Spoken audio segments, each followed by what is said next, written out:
CM Omar Abdullah ने आज टांग बगला पूंछ में प्रेस कॉन्फ्रेंस की। संवाददाता अमरजीत सिंह पूंछ। ਜਿਹੜੇ ਡਾਕ ਬੰਗਲੇ ਦੇ ਵਿੱਚ ਇੱਕ ਬਹੁਤ ਵੱਡੀ ਮੀਟਿੰਗ ਉਹਨਾਂ ਨੇ ਕੀਤੀ ਹੈ। ਐਡਮਿਨਿਸਟ੍ਰੇਸ਼ਨ ਨੂੰ ਬੁਲਾਇਆ, ਪਬਲਿਕ ਨੂੰ ਬੁਲਾਇਆ ਔਰ ਸਭ ਤੋਂ ਵੱਡੀ ਗੱਲ ਕਿ ਹਰ ਇੱਕ ਜਿਸ ਜੋ ਵੀ ਇੱਥੇ ਸ਼ਹਾਦਤਾਂ ਪ੍ਰਾਪਤ ਕੀਤੀਆਂ ਲੋਕਾਂ ਨੇ ਉਹਨਾਂ ਸਾਰਿਆਂ ਦੇ ਘਰ ਜਾ ਕੇ ਪੁੱਜੇ ਨੇ ਔਰ ਹਰ ਇੱਕ ਨੂੰ ਆਪਣੀ ਹਮਦਰਦੀ ਜਿਹੜੀ ਹੈ ਪ੍ਰਗਟ ਕੀਤੀ ਹੈ ਔਰ ਬੜੇ ਅੱਛੇ ਅੰਦਾਜ਼ ਦੇ ਵਿੱਚ ਇੱਕ ਮੀਟਿੰਗ ਕੀਤੀ ਗਈ। ਮੈਂ ਸਮਝਦਾ ਹਾਂ ਕਿ ਅੱਜ ਸੀਐਮ ਸਾਹਿਬ ਦੇ ਆਉਣ ਦੇ ਨਾਲ ਕਾਫੀ ਜੋ ਹੈ ਇੱਕ ਮਾਹੌਲ ਜੋ ਹੈ ਗਰਮ ਹੋਇਆ ਹੈ। ਯਕੀਨਨ एक एनर्जी जी है लोगों को मिली है, एक सहारा लोगों को मिले है कि चलो कोई ना कोई कम से कम साढ़े पास पुज्या है और साड़ी खैर खबर लेने वास्ते असी भी खुल के जो इत्थे दियां कमियां सन, चाहे हॉस्पिटल होवे चाहे कुछ होवे, क्योंकि इत्थे दी जो एडमिनिस्ट्रेशन सी उसके मुताबिक जो भी रिसोर्सिस सन उन्होंने मुताबिक उन्होंने बेहतरीन काम अपनी तरफों किया, लेकिन जो कमियां ने उन्होंने कमियां नूं असी उन्होंने सामने रखा और उन्होंने आश्वासन दिता है कि असी ये काम जरूर करांगे और उन्होंने ये भी जरूर किया है कि मैं कोशिश करांगा कि ਜਿਹੜੇ भी शहीद होए ने उन्होंने घरां नूं एक एक किसी नूं मुलाजम जरिए सर इस नाल जिन्हां दा नुकसान होया काफ़ी बिल्कुल बिल्कुल उन्होंने कहा कि पूरा प्रॉपर तरीके दे नाल एक एस्टीमेट बनवाया जाएगा हर एक घर दे विच प्रॉपर एस्टीमेट और अच्छा हैंडसम जो है उन्होंने दे नाल जो है वो उन्होंने कोई ना कोई रिलीफ जरिए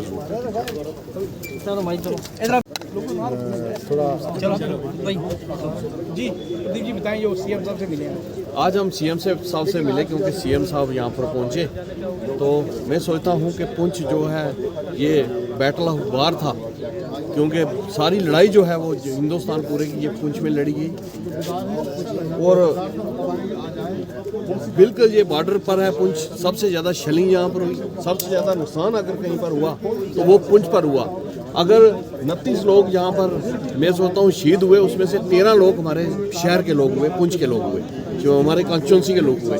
मैं सोचता हूँ कि बड़ा बुरा दौर हमने देखा, बड़ा बुरा टाइम देखा, लेकिन मैं अपने लोगों को एक बात कहूँगा, हमारे लोग जो हैं चाहे यहाँ हिंदू हो, चाहे मुसलमान हो, चाहे सिख हो, हमारे में 10 किस्म की परेशानियाँ होंगी, लेकिन जब दुश्मन से हम लड़ते हैं तो हम सब एक हो जाते हैं। हम हिंदुस्तान के झंडे को उठा के रखते हैं, कभी हिंदुस्तान के झंडे को झुकने नहीं देते हैं।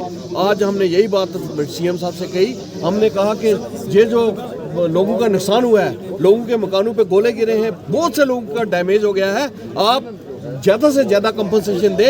खाली एक किसी के मकान में सराख हो गया वो कंपनसेशन, पूरे मकान का कंपनसेशन, क्योंकि उसका मकान जो है वो खुर्द-बुर्द हो गया है।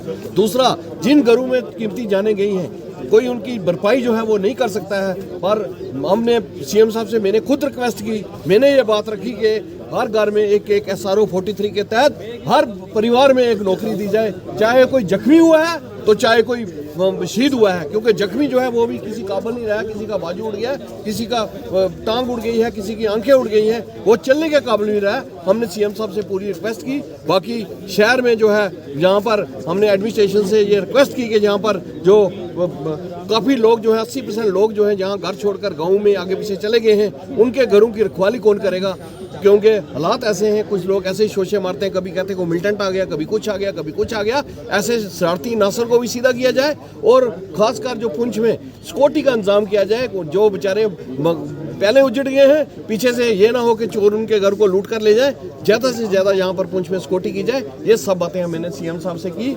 आज का जो हमारा जो बात करने का था वो यही था कि आज के हालातों पर जो मुश्किल हालात हैं, सीएम साहब पुंछ में आए। मैं दिल से सीएम साहब का धन्यवाद करना चाहता हूँ। शुक्रिया।